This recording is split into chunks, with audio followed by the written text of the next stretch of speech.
Hello, everyone. It's great to be here with you all today. Welcome to the kickoff of our 4-day, 1-hour series, Meet Phase 2 Democracy Machine Fellows.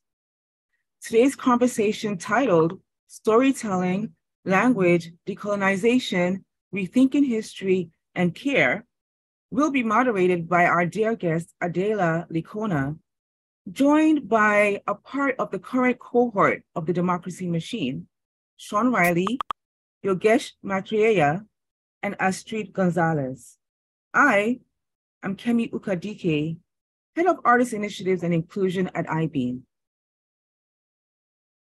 Before we dive into today's event, I'd like us all to acknowledge this space and take a collective breath and moment of silence.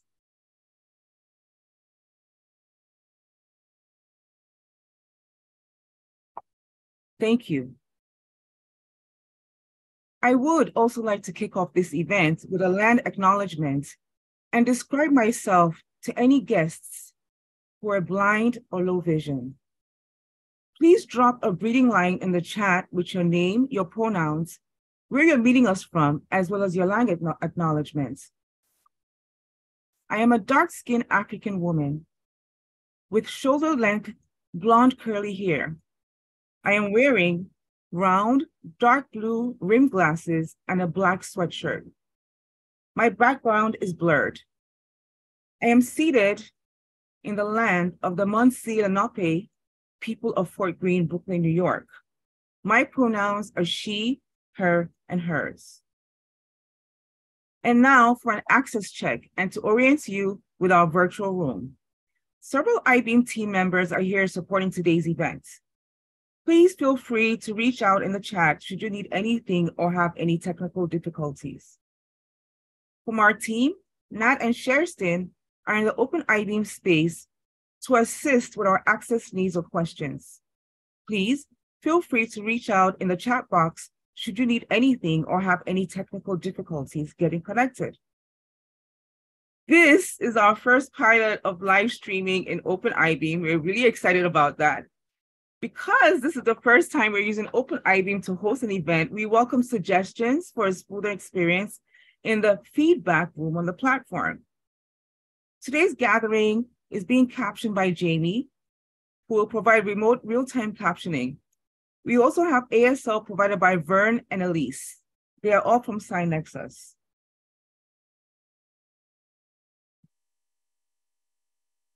Open Eyebeam is still in development, so if you run into any accessibility issues, please reach out to tech@eyebeam.org. Lastly, Arturo Ahumada will provide Spanish to English audio translation. While this is Eyebeam's first time conducting a multi-language public event with real-time language interpretation, we are still piloting new ways to engage in multilingual real-time communication. We will also provide a Spanish transcript after the events. Organizationally, we have committed to providing multimodal access to events, which includes services such as captioning and language interpretation.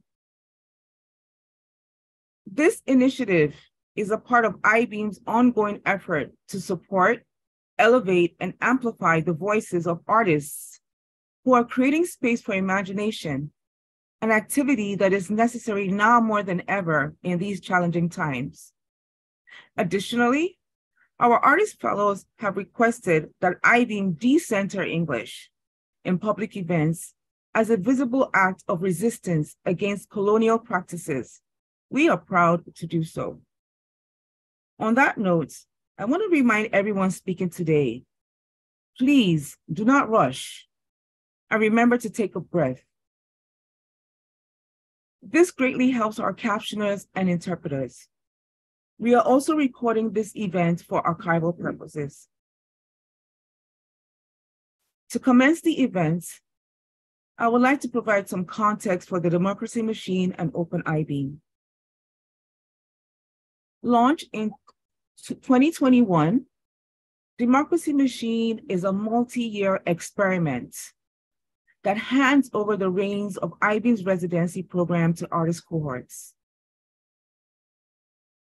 We gratefully acknowledge the support of the Andrew Mellon Foundation, Ford Foundation, Henry Luce Foundation, Jerome Foundation, Craig Newmark Philanthropic Fund, Atlantic Foundation, and New York City Department of Cultural Affairs to support our radical redesign of Eyebeam's flagship residency program. Currently, Democracy Machine welcomes Phase 2 fellows, and these 12 artists continue to critically examine and interrogate the role of historically dominant power structures, yielding in a remixing and reframing of the creation of technology made with new social values. In tandem with the growth of Democracy Machine is the development of the interactive open source space and online platform that is Open Eyebeam. Populated with virtual studios, Open Eyebeam presents the work of the collective cohort and is an experimental space for building creative ambition, diversification, and interconnection across communities. The platform is an ongoing project built and stewarded by Eyebeam's technology fellow, Brent Bailey.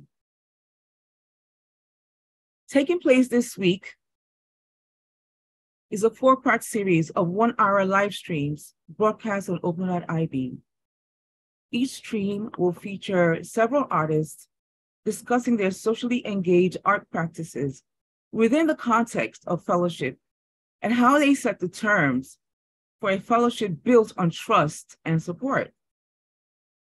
These presentations will explore how they confront various issues from the movement to decolonize technology, to privacy and surveillance, to the challenging of dominant narratives. Today, Adela will lead us in a dynamic conversation with 3 engaging perspectives from Shawn, Yogesh, and Astrid. The moderator and artist will delve into storytelling, language, decolonization, rethinking history and care, and discuss their vision of storytelling activism, how language operates as a tool of identity, and how care can act as a decolonial practice, and examine how history has been used as a tool of domination, which all have been impacted by colonial systems. Without further ado, we open the floor to our moderator, Adela, who will introduce herself and will hand over the mic to the artists for their respective introductions. Please look for written bios of each participant, which will be copied and pasted into the chat room on Open Eyebeam and Discord. So Adela, over to you. Beautiful. Thank you, Kemi. Buenos días. Good morning. My name is Adela Licona, she, ella, and I greet you from the traditional homelands of the Tanahatam and the Pascuayaqui in Tucson, Arizona. I'm a light-skinned Latina elder woman with unruly gray hair wearing a black top.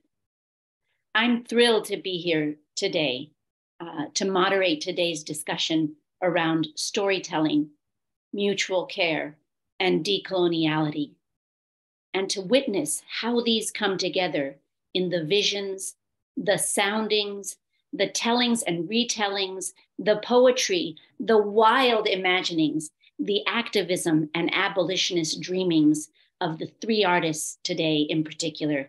Astrid González, buenos días. Shawn Reilly, good morning. And Yogesh Maitreya, so happy to be here with you. Before I introduce these awe-inspiring artists, thinkers, doers, dreamers from the current cohort of Eyebeam's Democracy Machine, I want to thank you all for being here and to welcome you. I'm so glad for the welcoming breath that Kemi gave us the opportunity to breathe together, to acknowledge all the places we've been and to be here together now. Bienvenidos, welcome. I want to thank everyone at Eyebeam, including the inaugural fellows whose labor has gone into making today possible. those present and those not visible to us today. I'm so grateful. And I want to thank Astrid, Shawn, and Yogesh for their art.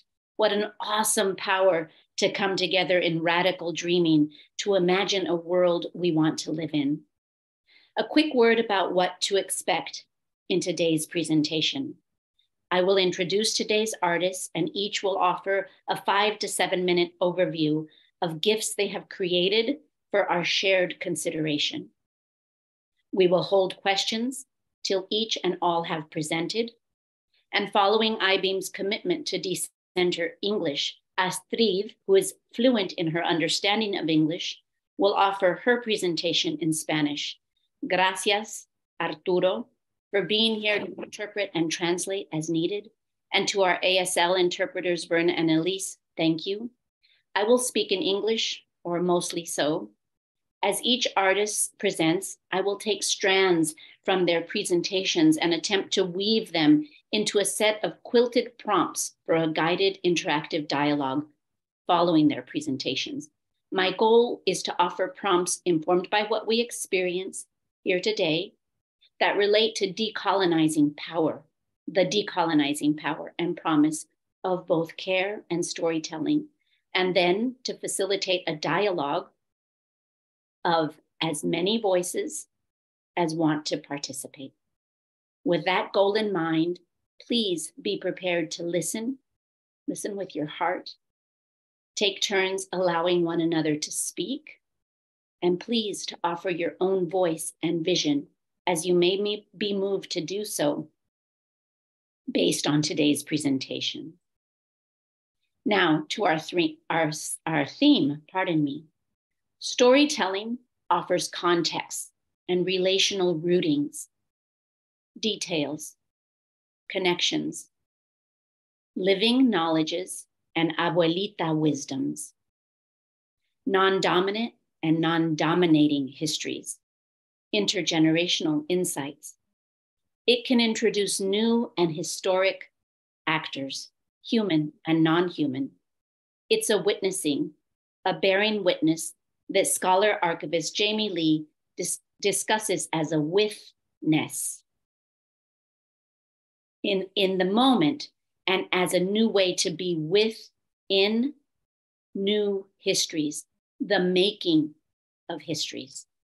The opportunity to be with one another, brought together by the storyteller and their stories, held together in care, so that we can imagine together a decolonized future of radical, rooted, collective belonging. The decolonial element today is an act of undoing, and in a futurist kind of way, an act of preceding domination, together with a politics of refusal, a refusal of failed languages and their myths and enduring misperceptions, and of the ongoing extractions of colonialism. To decolonize our dreams, their tellings, and their doings mean to wildly together imagine and co-create a language and a world free of domination, free of violent extraction and dispossession, rather one of abundance, of radical witness, together with the human and non-human, and as Gloria Anzaldúa beseeched us to create new guiding myths. So may today's storytellers be blessed. May the ones who receive their stories be blessed, and may blessings travel to the antepasados, or those before us and those yet to come. I'm so pleased now to ask Astrid González to introduce herself, and I await her presentation. Thank you. Hola a todos. Yo soy Astrid González, soy de la ciudad de Medellín, Colombia. Mi familia es del Pacífico colombiano, que es el territorio con mayor población afrodescendiente en Colombia. Así que crecí y nací en una ciudad con imaginarios coloniales y un imaginario del narco y en donde la presencia de personas afrodescendientes en la construcción de región y de historia ha sido anulada o ha habitado los espacios de la estereotipación.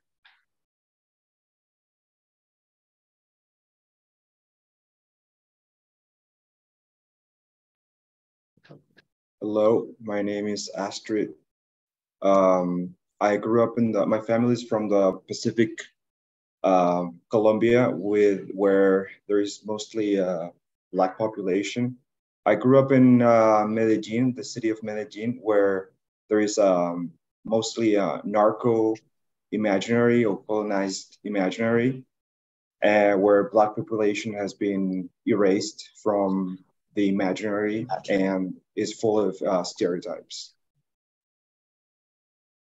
Y a partir de nacer y crecer en esta realidad dual, he empezado a hacerme preguntas sobre por qué tenía experiencias de racialización cuando salía a la calle y tenía otras experiencias cuando estaba dentro de mi casa que eran diferentes a las de mis amigas y amigos que son blanco mestizos. Entonces encuentro en la historia y en la antropología la posibilidad de argumentar esas preguntas y finalmente me acerco a espacios de jóvenes afrodescendientes en la ciudad que están buscando a través de el pensamiento social, diferentes formas de arte, darle una respuesta y visibilizar el racismo.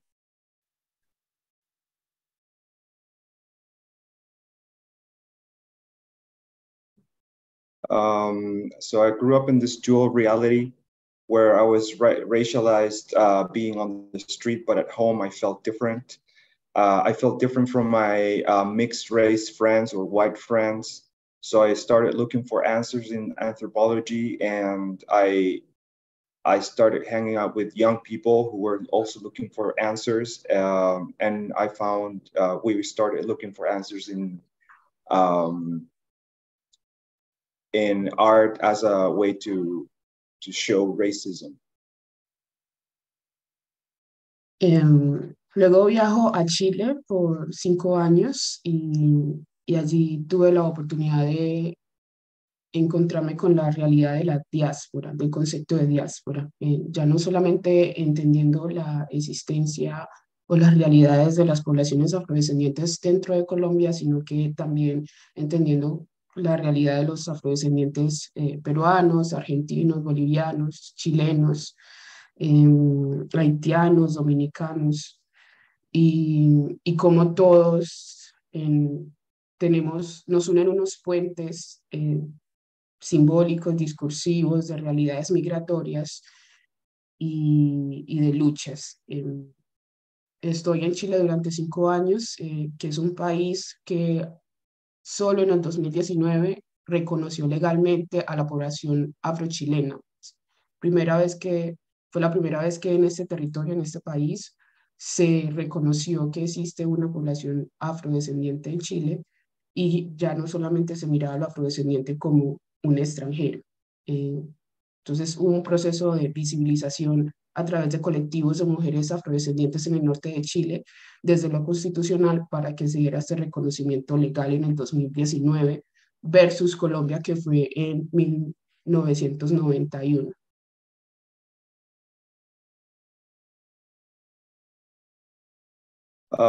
Later on, I went to live in Chile, where I found a Black diaspora. I found out that there were people from the Black diaspora coming from Peru, Argentina, Haiti, Dominican Republic. I found out that we could build symbolic and artistic bridges between these different Black diasporas. It was only in 2019 that the Chilean government recognized the existence of Black Chileans. They were made visible mainly by the struggle of women collectives in the north of Chile. This is very different from Colombia, where Black population was officially recognized in 1991. Finalmente regreso a Colombia y empiezo a trabajar buscando en la oralidad, en la tradición oral, las mismas respuestas que estaba buscando en la bibliografía, en los textos de historia y antropología, y también con una intención de pensar la información de manera decolonial, cómo los saberes que están dentro de mi casa o en el territorio donde son mis abuelas y mis abuelos y mis papás, pues allí está la información viva en el cotidiano. Y, y no ya no buscarlo en documentos escritos por hombres blancos académicos, sino que la información ya está dentro de, siempre ha estado dentro de la casa y pensar la posibilidad de la oralidad o del testimonio y la experiencia como un ejercicio para teorizar.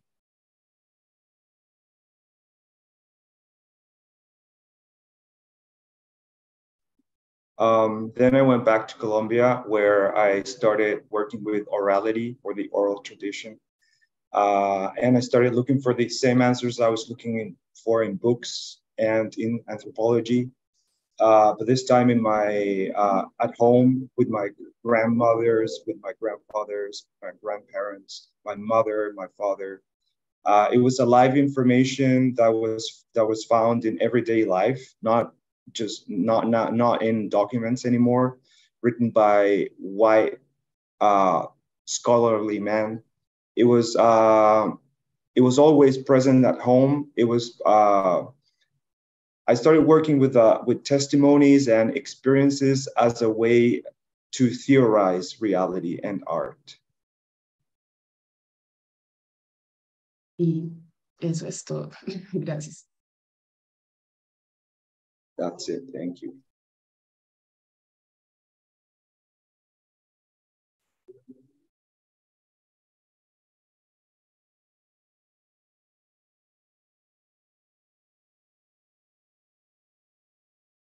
So beautiful, Astrid. Muchas gracias. Thank you. I'd like next to ask Shawn Reilly to introduce themselves. Shawn, there you are.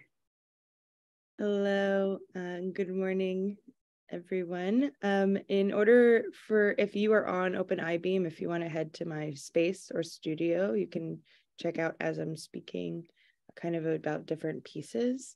But my name is Shawn Reilly.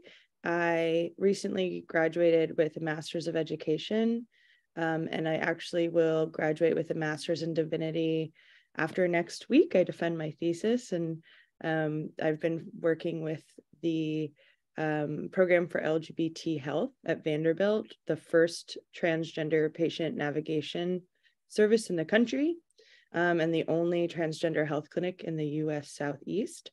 And I primarily work outside of that with LGBT youth and those that are incarcerated.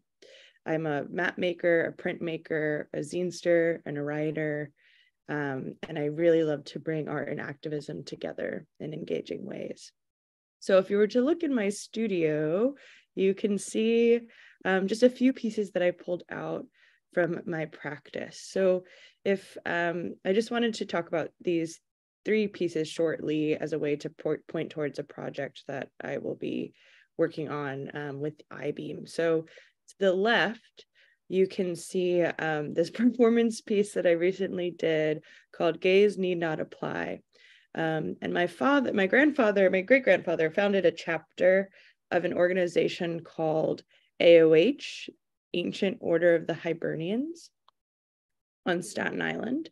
And they run a St. Patrick's Day parade. I had grown up Irish step dancing and marching in this parade. It's the main cultural event on the island. It's a big day to celebrate Irish heritage.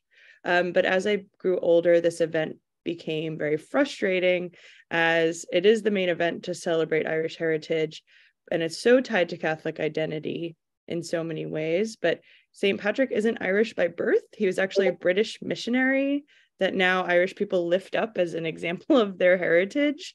And now the main day to celebrate Irishness around the world is centered on this missionary. And what's worse is the AOH continues to ban LGBT people from the parade based on this Catholic exclusion, even though every other New York City parade allows LGBT people to walk, even though there's gay marriage in Ireland, even though our last prime minister in Ireland was gay himself, LGBT people have been banned from walking. And so in order to challenge this, I took part in an action that both marched the parade route prior to the parade with LGBT folks and blocked the parade from starting for a bit. I myself dressed in St. Patrick's drag, complete with a rainbow beard and rainbow cross and rainbow staff. So that was kind of a performance piece. In the center, you can see 2 images of block lino cuts that I created in collaboration with 2 insiders whose initials are DT and DM. They helped to choose the subjects, the portrait style, the words of multiple prints. And these are from a series called Sinners and Saints. They were unable to participate in the specific carving of the blocks because of material bans within the prison, but this is an example of insider-outsider collaboration that I really tried to build into my practice. To the right, you can see 2 snapshots from a digital zine I recently created called Jesus's Death Continues Today, a Catholic-ish Stations of the Cross reflection journal. And this zine offers a scaffolded approach to interrogating readers' belief in relation to the death penalty. This can be used as a reflective tool, but it is designed to hopefully inspire action. Catholicism, in which I was raised, has a really strong tradition of anti-death penalty work. So I decided to work from that space and leverage that asset within this digital zine. I hope that these 3 projects illuminate how my organizing and art have overlapped. I share these artifacts as a way to point towards the overall endeavor that I hope to take on with Eyebeam this summer. I am in the midst of developing what I call the Shakers and Makers Lab, which will be a series of workshops between activists and artists that aim to cross-pollinate best practices and wisdom across these 2 camps. Here, we'll be able to share how to make things like buttons and zines and screen prints and block prints, wheat pasting, drag art, photography, and more.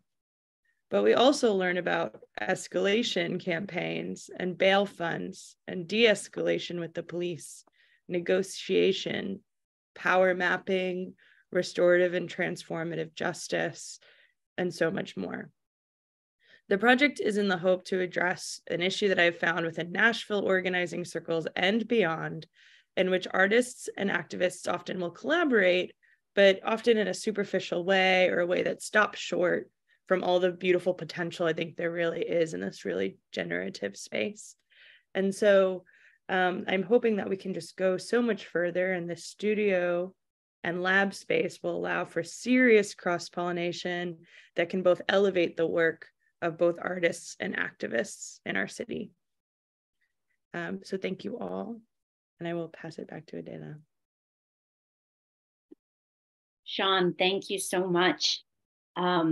In your presentation, I hear the power of storytelling to refuse harmful heritages and remix them. And now I'd like to ask Yogesh Maitreya to introduce himself.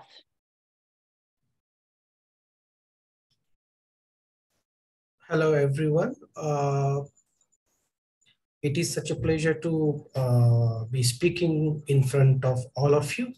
And thank you, Astrid and Shawn, for sharing the art they practice and the experiences they had. My name is Yogesh Maitreya, and I am from India. I belong to one of the untouchable communities from India. Untouchability as a crime has been abolished by Indian Constitution in 1949, and the Constitution which was executed from 1951. So untouchability has been made into a crime, a punishable crime. Untouchability in India has been practiced every day. Untouchability has been a essential part of the caste system, which is the social fabric of India. And the fight against the caste has also been being fought recently in US, especially in the wake of Seattle anti-caste discrimination law.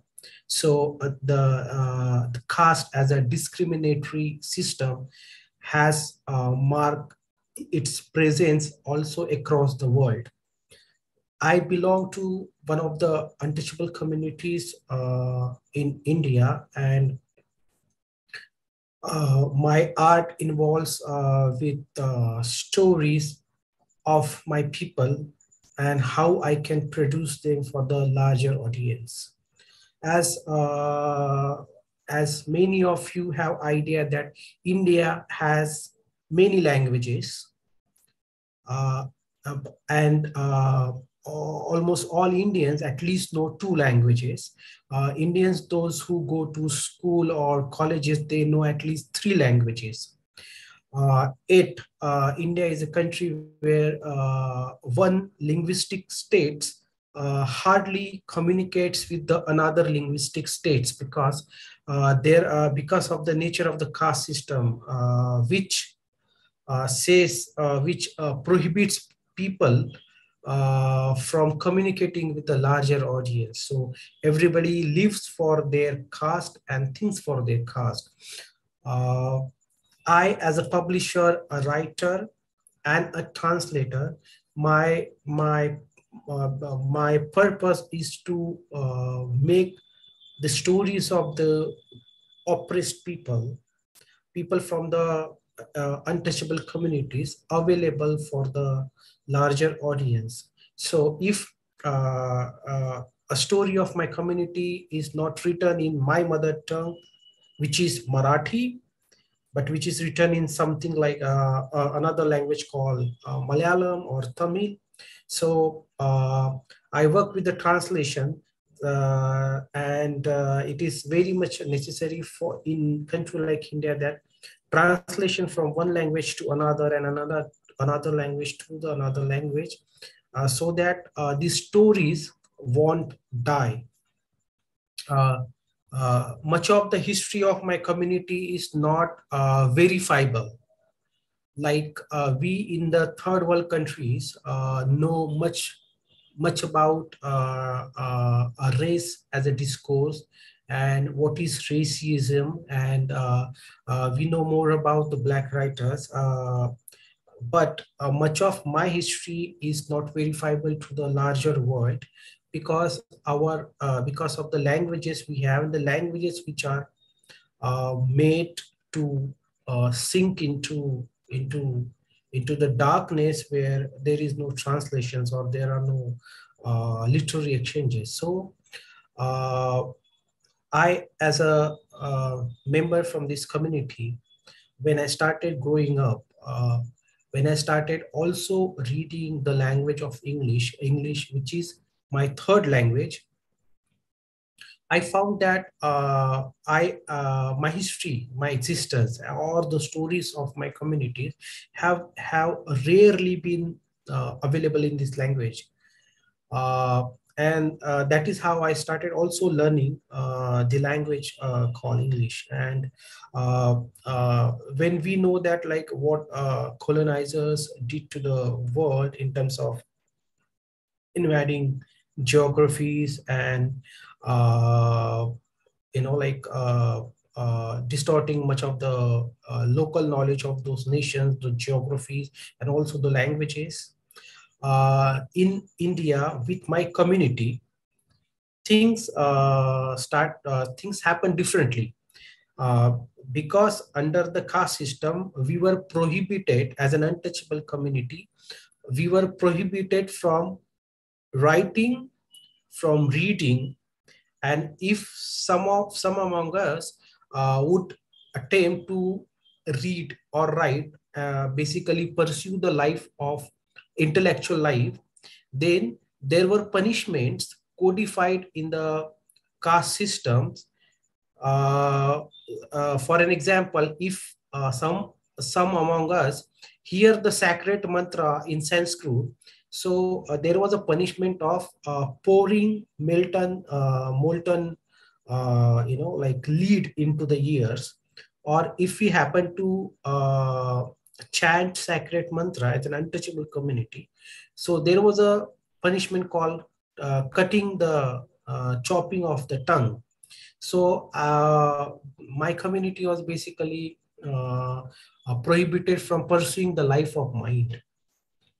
So it becomes very much obvious as a fact that the thing from which you are the thing you are prohibited from doing, practicing, once you start asserting yourself, once you start your journey on the path of your liberation, you aggressively, you persistently do that thing. So our emancipator, Dr. Ambedkar, when he led the movement for social justice, and he had drafted the Constitution for India, Dr. Ambedkar, who is also a father of modern India, aspired us to lead the intellectual life, basically invest our life into education. And this has inspired me a lot. I myself, I grew up in a Dalit Basti. I don't want to create binaries, but just to give you a slight understanding that Dalit Bastis are like Harlems, places which are pushed into the corners, places which are neglected, places where all kinds of things happen. And I grew up in that kind of atmosphere, but it was because Dr. Ambedkar was an inspiration. A lot among us started investing into education. And because the Britishers came, it is a very interesting thing in the point of history to be noted that we in the caste system before British, we were prohibited from reading and writing, and also doing a dignified job.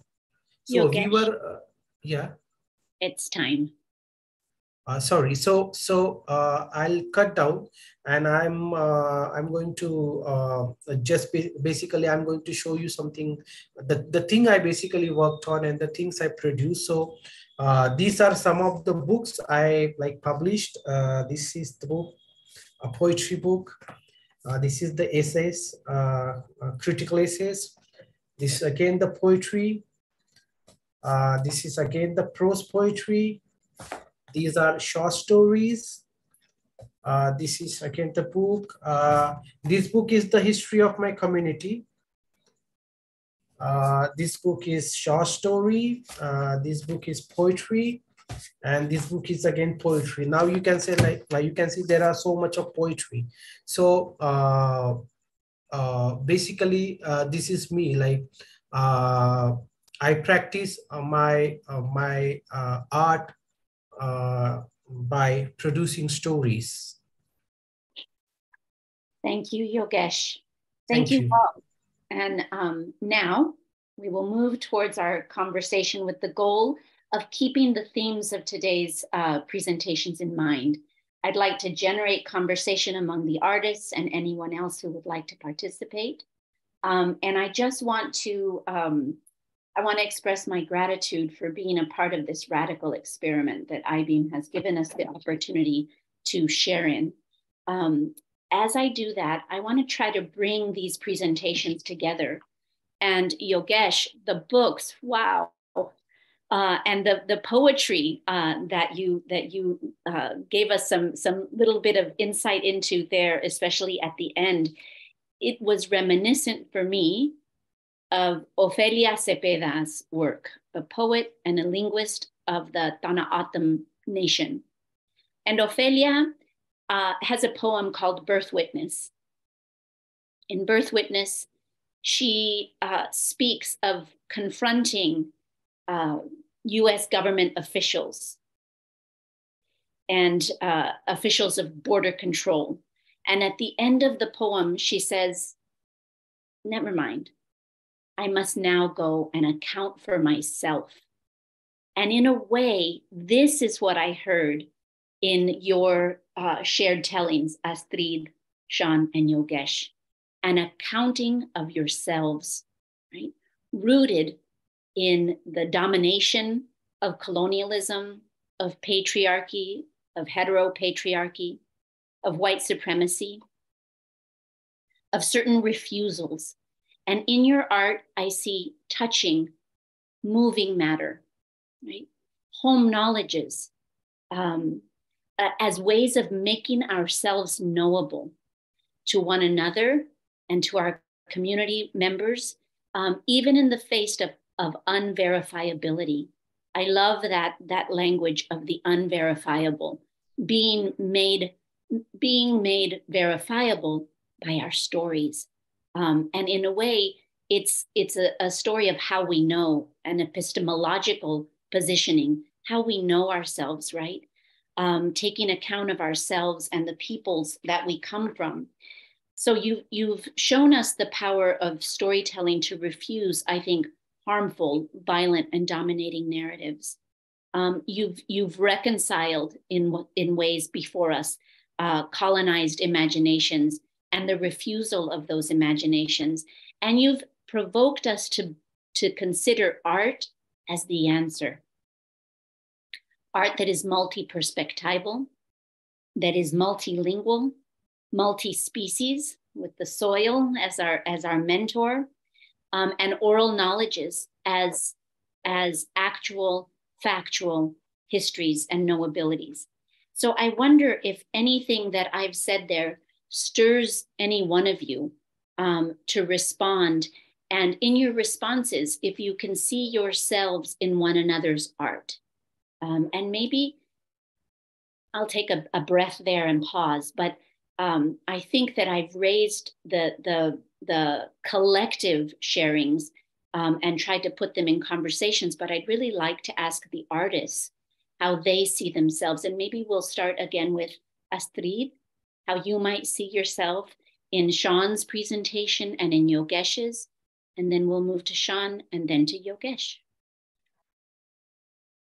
Bueno, es un placer volver a escuchar el trabajo de Shawn y de Yogesh.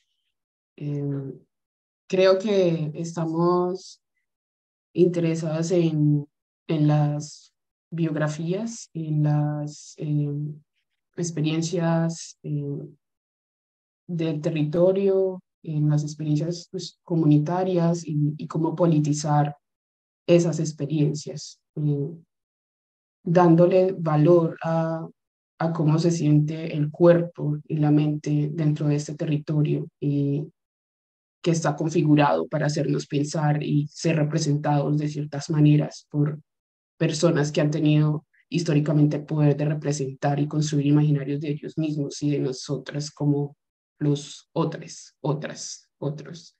Entonces, en la escritura de Yogesh, en el activismo de Shawn, veo reflejado mi preocupación por políticamente construir mis propias narrativas y no seguir admitiendo que otras personas escriban y me representen como históricamente se ha hecho con los afrodescendientes y los africanos.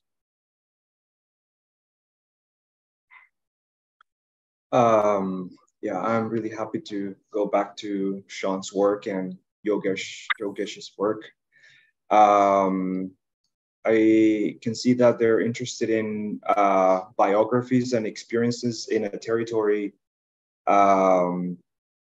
where we can once again make ourselves able to communicate politicizing these experiences and valuing and being able to value how our bodies feel in this territory, in these territories that have been set up by people with power,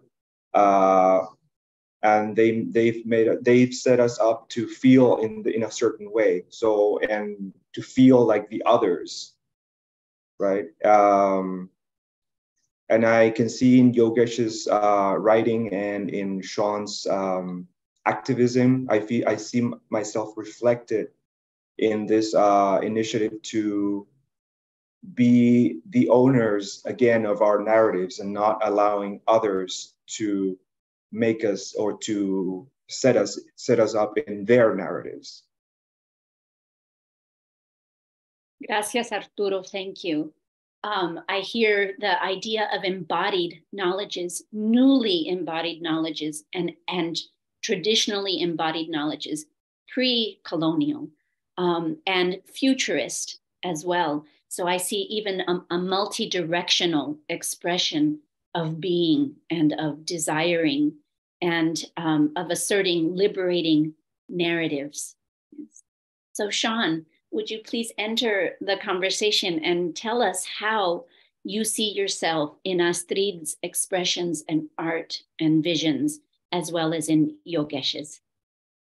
Absolutely. And I'll be short just because I have a lot of things rambling around in my head. But one thing that I loved when Astrid said, you know, I had to find, it was when I found like other young people that were also thinking about this, like that, you know, this issue of, for example, the parade where LGBT people have been banned. They've been banned for a really long time. The LGBT Center and folks have been trying to walk in this parade for a really long time.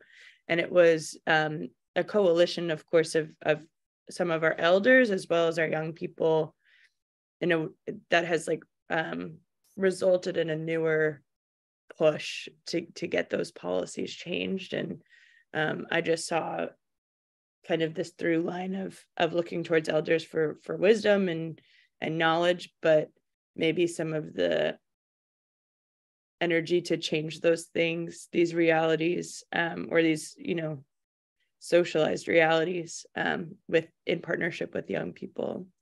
And then with Yogesh's work, I was thinking a lot about how so much of my work is with folks who are on the inside of prisons, in particular on Tennessee's death row, and how, you know, we often talk about the oppression of those folks without thinking about the oppressors and without thinking about without being able to hear the voices from folks on the inside themselves, right? Where oftentimes programs will go into prisons and they'll say, let's make this thing, or let's do this thing, or you can write this piece. And then it kind of stays there. And I kind of see part of my work as translating that from a prison context to an outsider context and trying to build bridges between insiders and outsiders, and literally, you know, metaphorically translating that in different ways. If you've never been on Tennessee's death row, if you've never been in a prison, there's a lot of translation and contextualization that needs to happen.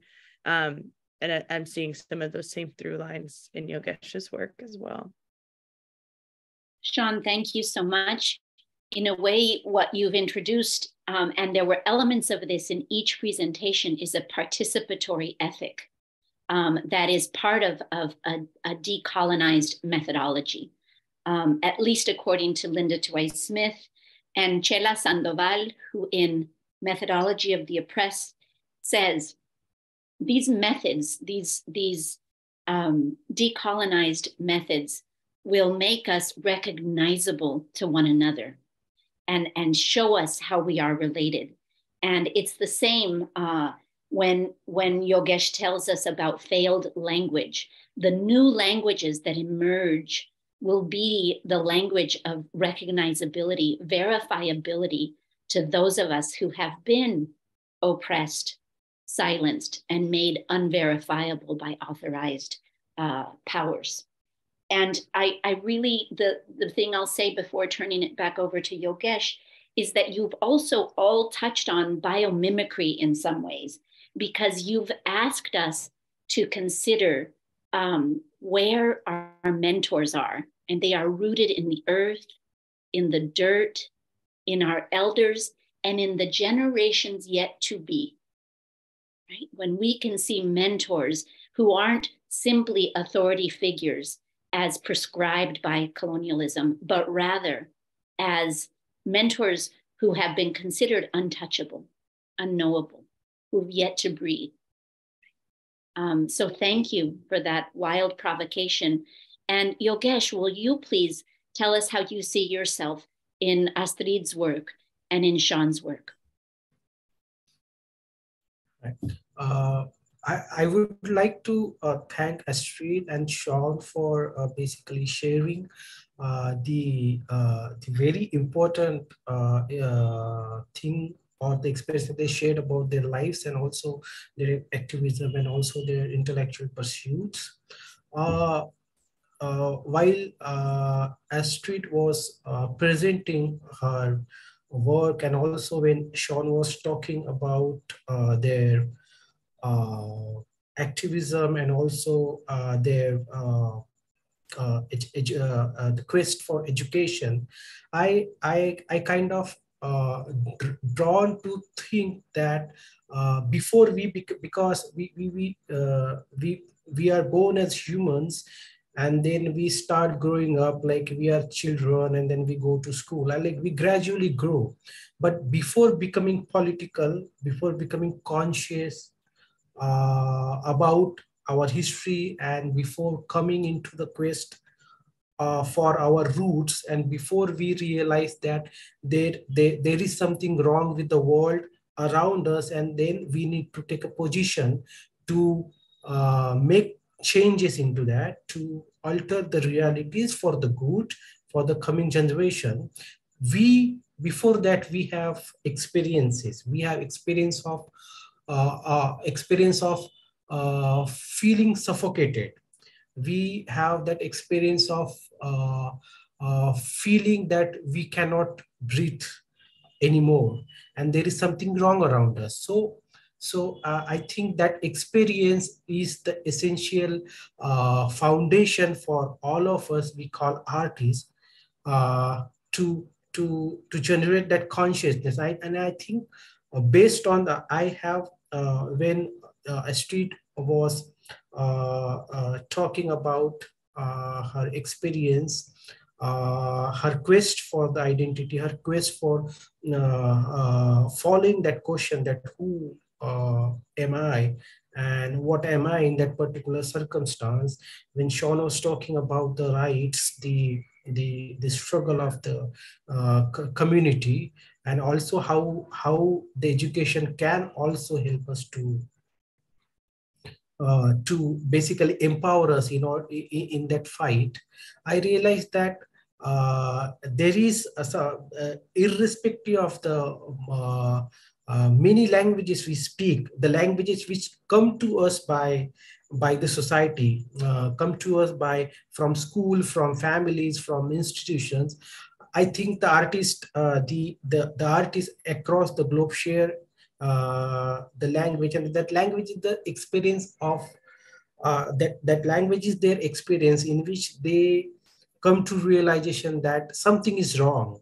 We cannot take it anymore the way it is, and we need to take a position so we can from our side start attempting to change for the better. I think that is the thing I have observed, and I felt when Astrid and Shawn, they were talking, they were sharing basically the part of their life as an artist, as a human being. And I think this is where I also feel connected, irrespective of like we are coming from different realities, geographies, linguistic backgrounds, and also like different political situations. But then here, if we can talk this, I think that is something, a takeaway for me from today's engagement. And I think that is something is it's the it's something very much unique to the fellowship, because fellowship is all about that. Fellowship is about a mutual learning. I love that, Yogesh. I think this, go ahead. And I think, yeah, this is what my takeaway. This is my takeaway from, like, so I can say I learned today. So this is what I have. I love, Yogesh, that you've lifted art as an educational tool, a tool of education, a way of bringing new knowledges to the historical register, but also to ways of knowing one another, and being able to use our art as a conduit to shared understanding and to the collective liberation that so much of our art is pointing us toward. I wonder, before we close, if anyone has a question, and it can be a question in the spirit of today's presentation that doesn't need to be answered today. It can just sit on the table. A brief question that we can leave on the table and maybe hold as a part of today's conversation to take with us, or a comment. One question or a comment, and you should feel free to use the chat or to speak it out loud.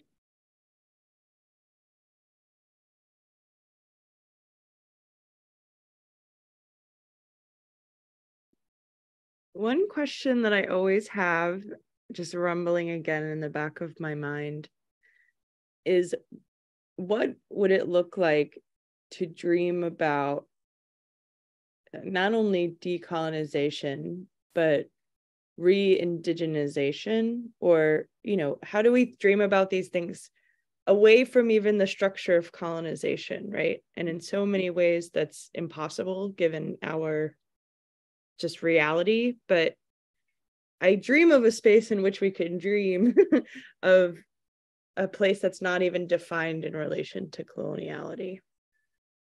Ooh, a beautiful provocation to leave us with. And I would say that in a way, you've sketched the anti-colonial. How do we speak outside of that? Yes, beautiful. In the last 3 minutes, and I'd like to leave the very last minute for a collective breath. So any other questions or comments to leave on today's shared table? A mí me gustaría comentar algo. Hace unos días estuve viendo una entrevista de directores de cine afrofuturista, y uno de ellos hablaba de Europa no se preocupa por cuál es el imaginario o la idea que se tiene de Europa, mientras que los africanos y los afrodescendientes estamos constantemente preocupados por cuál es la representación o cuál es la visión que tenemos que construir nosotros mismos, de nosotros mismos, y la que han hecho de nosotros. Y al hablar de construir narraciones afrofuturistas o imaginarios afrodescendientes, estamos constantemente regresando a la idea de que necesitamos que nos entiendan y asuman como personas y seres humanos. Y en eso nos demoramos mucho tiempo, cuando podríamos estar dedicando ese tiempo a otros tipos de narrativas. Entonces, es un trabajo constante y doble el que las personas afrodescendientes que estamos construyendo conocimiento, imaginario, reflexiones, imágenes, es mucho más largo. y la pregunta que me arrojó esta conversación que vi fue cuáles son esos límites entre cuestionar, hacer visible y criticar expresiones racistas y de pronto legitimarlas al mostrarlas, o cuáles son esos riesgos que existen de abrir el ataúd de las caras de las muertes y las violencias históricas hacia los africanos y afrodescendientes, y volver a repetir esas experiencias o narrativas de la violencia. Gracias, Astrid. A ver, Arturo, brevemente, por favor. Tenemos un minuto. All right. So I was watching a movie by African diasporic director, and they were talking about the African or Afrofuturistic themes. And I realized that we African diasporic people, we take too much time thinking about how other people think of us or the image they have of us. And Europe does not think about that. They just are. So I was thinking that maybe we are taking too much time of thinking of what other people think of us, and we're not focusing on other, maybe more other stuff that's has more priority. And my final question is, what is the limit between questioning and visibilizing racism and legitimizing this racism by showing it and by opening this kind of tomb with death, which is this racism? Such a beautiful way to end. And Yogesh, please feel free to put your question or comment in the chat as we are at time. I work really hard to keep us at time so that people know they can enter and exit as planned. Somebody in the chat room apparently asked about how Eyebeam can fuel collaborations between artists with similar social transformations. And I say, keep an eye on Eyebeam. Eyebeam's doing this work, and Eyebeam, let me restate that. Eyebeam is creating the conditions for others to do this work. And that's what's radical about this experiment. I thank you all for being here. And Yogesh's final comment is fellowship is an engagement, is sparkling. And I love to end with sparkles. Thank you, Yogesh. Spark and hope. And with that, I ask us to take a collective breath in and a collective exhale, recognizing that breath is life. Thank you, everyone, for being here. Thank you, Eyebeam. Thank you, Astrid, Shawn, Yogesh. So, so grateful for your amazing, awesome, radical visions. Bye, everyone. Have a beautiful day.